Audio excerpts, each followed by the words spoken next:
Hello guys, I know I have not been on this channel for years, but I am back with another physical therapy tutorial. I am not a physical therapist or any kind of healthcare professional. However, I was a gymnast for 15 years and I've been dancing and free running for 3, and I have seen and experienced firsthand the benefits of physical therapy, so I would like to share with you my knowledge on this subject. My last physical therapy tutorial was the one on ankle physical therapy, and it seemed pretty popular, got a lot of views and really positive feedback, and it seemed to help a lot of people, so I thought I would make another one on knees. One of the first things you need to understand about injury is the concept of atrophy. When you get hurt and you are immobile for a while, your muscles are not in use, and when they're not in use, then they will start to shrink. A common mistake that a lot of people make is they go right back to training after they've injured something and it stops hurting. They think, oh, okay, I'm good, and they go back to training, and then they re-injure it because they don't have the proper support around whatever it is that they hurt. But what I have found is that if you religiously stick with these exercises and add them to your normal training regimen and keep doing them past the point when you heal from your injury, your chances of being re-injured are very slim to none. So now we're going to get started. Yay! So first up are leg lifts. These are fairly gentle exercises. If you want to add more resistance as your leg gets stronger, you can strap on a leg weight.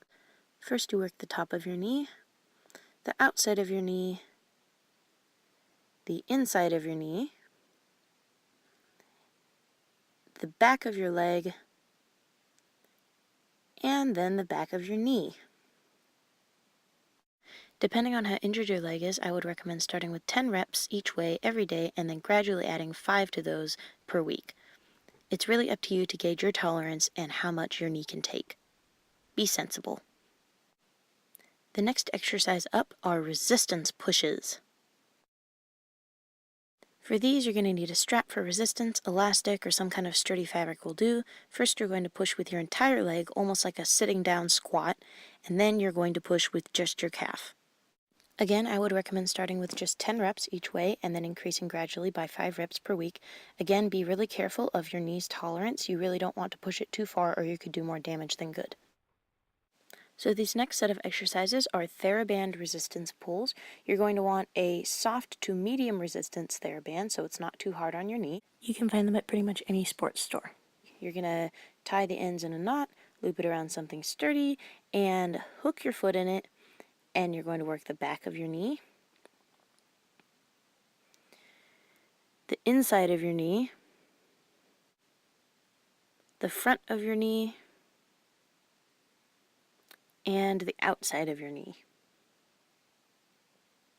I recommend starting with 10 reps each way, gradually increasing by 5 weekly, or you can go up by TheraBand strength if you are up for that. These next exercises are marching. They may seem a little bit silly, but if you have any kind of scar tissue or stiffness in your knee, these are really useful for getting it mobile again. I do about 30 of these or go up and down your hallway twice. Now we're into step and side lunges. If these hurt, do not do them. Go back to the easier exercises until your knee is strong enough to be able to handle it. Your hands should be on your hips or on your head, and the lunges should be slow and controlled, barely touching your knee to the ground.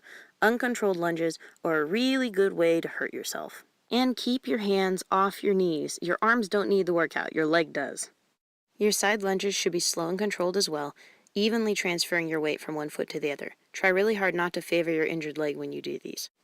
I would suggest starting with 30 reps of each, or if you're too lazy to count, you can just go up and down your average household hallway 3 times. As your leg gets stronger, you can add 5 reps or the hallway equivalent. Next, we have clocks, which are my personal favorite. You're going to stand on your bad leg with it slightly bent, and you're going to touch the points of a clock around you on the floor.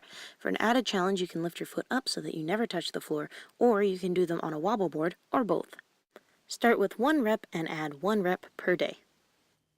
Wall sits can be a beast, so I would have something to hold on to when you're just starting out. Your legs should have a 90-degree angle, and do not use your hands. Start with 10 seconds and add another 10 every day. Last but not least, we have hops. I would suggest leaving off of these unless you've been doing the other exercises for a while with no pain. Make sure you're absorbing the impact through the ball of your foot and bending your knee to avoid hyperextension.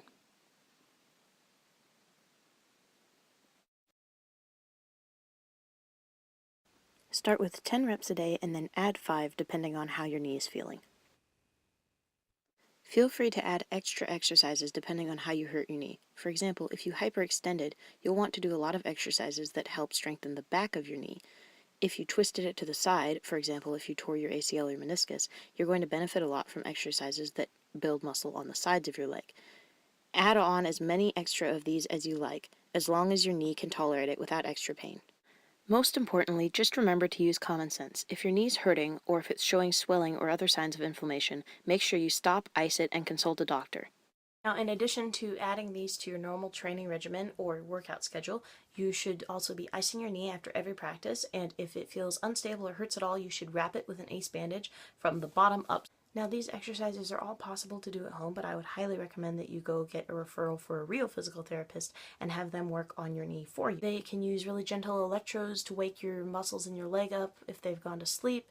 They have whirlpools, which are big tubs full of ice that you stick your leg in, and they can really help bring the swelling down. And a physical therapist can also do a really great job of rubbing your knee too. And that's all. Hope you enjoyed. If you would like to watch my video for ankle physical therapy exercises, you can click over here.